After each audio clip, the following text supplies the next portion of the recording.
Hello, today I wanted to talk about a few productivity tools that I've been exploring. These are browser extensions and Office add-ins. The browser extensions I chose to explore are in Google Chrome, and all of the extensions that I have added are located in the upper right-hand corner of my Google Chrome page. And so the ones that I want to highlight are Mercury, and this is the little spaceship right here. Mercury is an extension that helps you get rid of all the clutter on the page. So if you look at this one website from Britannica Encyclopedia, this one article has ads and there's a lot of information on the side and there's things that students could click on, and it kind of can get a little distracting and overwhelming. If I just clicked my little rocket ship, I would be led to a page where they've cleaned up the article. And so this makes it a little bit more streamlined and easier to read. In the settings section right here, I can change back to light, or I can change it to be dark depending on what theme I would like. I can change my font, and I can change my text size. So if I had a visually impaired student or someone that preferred stuff to be read larger, then I can run that program right there. And so that's helpful to kind of limit those distractions. The next one that I would like to explore is Read and Write for Google Chrome. And this is very similar to Mercury, except for this is allowing the text to be read. And so Read and Write for Google Chrome is the purple puzzle piece. And if I start that, I will get a toolbar that's going to pop up. And this will allow it to do a lot of different things. So this is the toolbar. This is what it will look like. And I push Simplify. And so Simplify will kind of do the same thing that Mercury did. And then I can contrast just like Mercury. And then I can have I can have it read to me. Syrian Civil War facts and timeline. I can pause, I can stop it. It highlights as it reads. The voice sounds a little automated, but it does allow the students to kind of put in some headphones and listen and read at the same time. And so Read and Write, I think, is a good one for those that kind of need a little extra help there.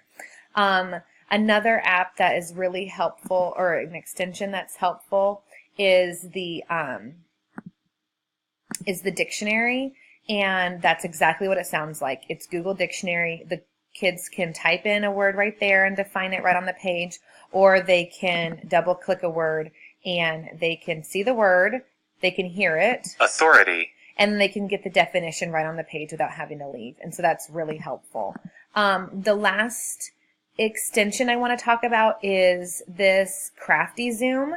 And this allows the text to be magnified, and this is really helpful for students that are visually impaired. And so I have a student in my class that comes every day with her own iPad. She always takes pictures and zooms in if anything's on the board. But with the laptop, she's usually just holding it really close to her face. And so with Crafty Zoom, she could pick the radius of the magnifier, the degree to which things are magnified, and you just follow the directions to start it. And so it'll come up with this magnifying glass, which is really helpful and I think has the potential to really kind of change this way that visually impaired students are looking. So I'm trying to get it. So there's the magnifying glass, and I'm just scrolling over the words, and it's making it a lot easier to read. So those are the browser extensions. I now want to move on to talking about Office 365 add-ins, and I chose Office 365 because that's what Cobb County uses. And so if I had a Word document up like this one, the three that I want to talk about are Picket Images, EasyBib, and Lucidchart. And unlike the Chrome extensions that are all nice and neat right here, the add-ins are all in different places, so that you have to kind of search for them. The Lucidchart, this is under Insert. So if you click the Insert tab, you'll see Insert Diagram.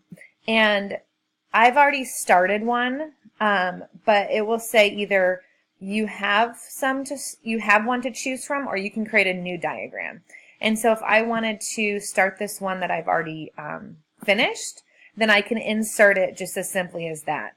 And now I will have this chart that I've created, and instead of picking all the shapes and kind of slowly adding them in, and so students can have like cause and effect charts, and they can kind of be creative, and this gives them a really good place to like pre-write, or even they want to make their own image or graphic.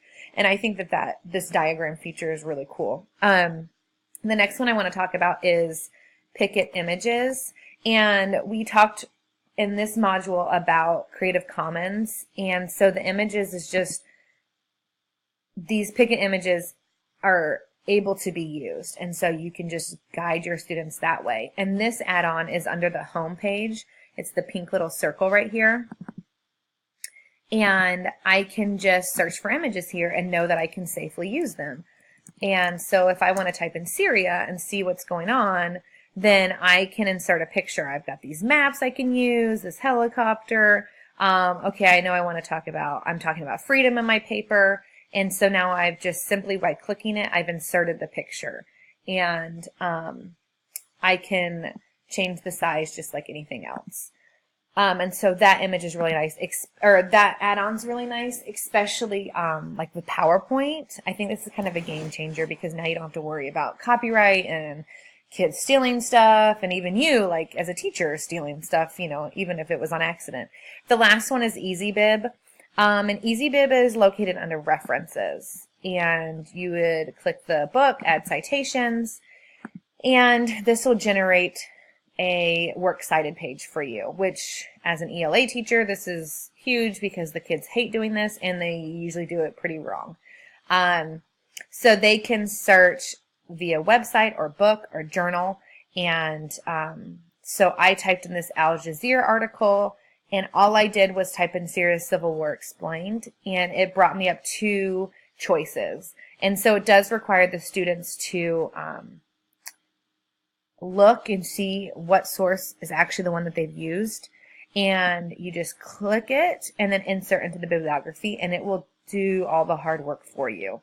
It does require your students to have a little bit of knowledge of either MLA or APA or Chicago, because they need to know like, oh yeah, that is right.